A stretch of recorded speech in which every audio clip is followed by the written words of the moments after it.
तुमच्या लग्नाला किती वर्ष झाले? माझ्या लग्नाला 31 वर्ष झाली. 31 वर्ष झाले. एवढ्या वर्षी नातं टिकवण्यासाठी तुम्ही काय करायला पाहिजे आणि काय नाही? खूप सोपं आहे. दोघांनी एकमेकांना समजून घ्यायचं, छोट्या छोट्या गोष्टीत कॉम्प्रोमाइज करायचं, कुठेही भांडण वाढून द्यायचं नाही आणि या दृष्टीने जे आहे त्याच्यात चूक मानून पुढे चालायचं. तुमच्यासाठी प्रेम म्हणजे काय? प्रेम म्हणजे एकमेकांना दिलेला विश्वास आणि एकमेकांची गोष्ट लग्नाबद्दल बोलत असाल तर एकमेकांबद्दलचा विश्वास एवढंच महत्वाचं आहे. कधी तुमच्या पार्टनरने चुकीचा निर्णय घेतला असेल तरी तुम्ही तिथं त्याची साथ देताल का? नक्कीच. त्याशिवाय तर 31 वर्ष राहूच शकत नाही. आणि मी नवीन जनरेशनला सुद्धा हे सांगेल, पार्टनर चुकतच असतो, दोघं चुकत असतात. कधी आपण चुकत असतो, कधी ती चुकत असते आपली लाईफ पार्टनर, पण आपण एकमेकांना समजून पुढे जायचं असतं. हेच ऍक्च्युअली खऱ्या जीवनाचं रहस्य आहे. कधी काकूनी तुम्हाला मारलं आहे का? मारलं तर नाहीये, पण चिडलेली तर बऱ्याच वेळा आहे. म्हणजे असं तुम्ही काय केलं की त्याच्यावर काकू चिडतात? असं असतं की तुम्ही दोन मित्र किंवा दोन मैत्रिणी सुद्धा त्यांचे विचार जुळत नाही किंवा काहीतरी टेन्शन असतं, काहीतरी गोष्ट असते, त्याच्यावरनं वाद होणं हा माणसाचा नैसर्गिक स्वभाव आहे. जर तुम्ही कोणाशी भांडले नाही तर मग तुम्ही समजून घ्या की तुमचं त्याच्यावर प्रेम नाहीये. हेच आहे.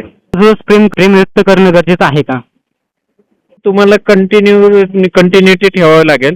कारण असं न हो की 8 दिवस झाले, 15 दिवस झाले, मग शेवटी तुमचं पार्टनर कोणीही असो, दोघं जण नाराज होऊ शकता. आणि हा प्रश्न आहे ना, तुम्ही मला विचारायच्या ऐवजी पार्टनरला विचारलेलं सोपं आहे. गरजेचं आहे. गरजेचं म्हणजे कसं की समजायला पाहिजे की आपल्याला आहे प्रेम त्यांचं. म्हणजे व्यक्त करण्याचीच गरज नाहीये, समजायला पाहिजे समोरच्याला की आपल्याला प्रेम करतायत. वागण्यावरच समजतं. नातं टिकवण्यासाठी शांत राहणं गरजेचं असतं का स्पष्ट बोलणं? नाही, नातं टिकवण्यासाठी स्पष्ट बोलणं कधीही चुकीचं. शांत राहणंच त्याच्यावर सोल्युशन आहे. तुम्ही जर व्यक्त होत राहिले तर मग तुमचं होणार नाही. भले ते सांगणार नाही, काही काही गोष्टी लेडीजच्या मनातच असतात. फक्त त्यांना एकच असतं की तुम्ही काहीतरी विचारलं पाहिजे, त्याच्यावरनं त्या समजून घेतात की बुवा ऑल गुड. ओके. तर तुम्ही पुढच्या जे जनरेशन आहे त्यांना लव्ह लाईफ बद्दल काय सजेशन देता? मी या गोष्टीत तुम्ही एकदम चांगला प्रश्न विचारला. कारण सध्याचा सिनारिओ पाहता खूपच आम्ही जे ऐकतोय वगैरे, पण एकच आहे, दोघांनी एकमेकांना समजून घ्या, कुठेही हायपर होऊ नका. दोघं जरी कमवणारे असतील तरी लाईफ मध्ये दोघांना एकमेकाच्या शेवटच्या क्षणापर्यंत साथ हवी असते, हेच तुम्ही समजा. एवढंच आमचं आजच्या जनरेशनला सांगणं आहे.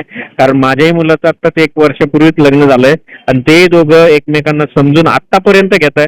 त्यामुळे त्यांचं आतापर्यंतच चांगलं चालू आहे. आतापर्यंत याच्यासाठी म्हटलं कारण खूपच आम्ही वाईट ऐकतो आणि तेवढं वाईट म्हणजे लाईफ पार्टनरही नसतो आणि जीवनही नसतं. एवढंच सांगणं आहे. ओके. असेच वेगवेगळे इश्यू घ्या ज्याने समाजाची जागृती होईल आणि तुमच्या यंगस्टरनीच पुढे यायचं. आम्ही किती म्हटलं ना आमचं ऐकणार नाही, पण तुमच्या युट्यूबवर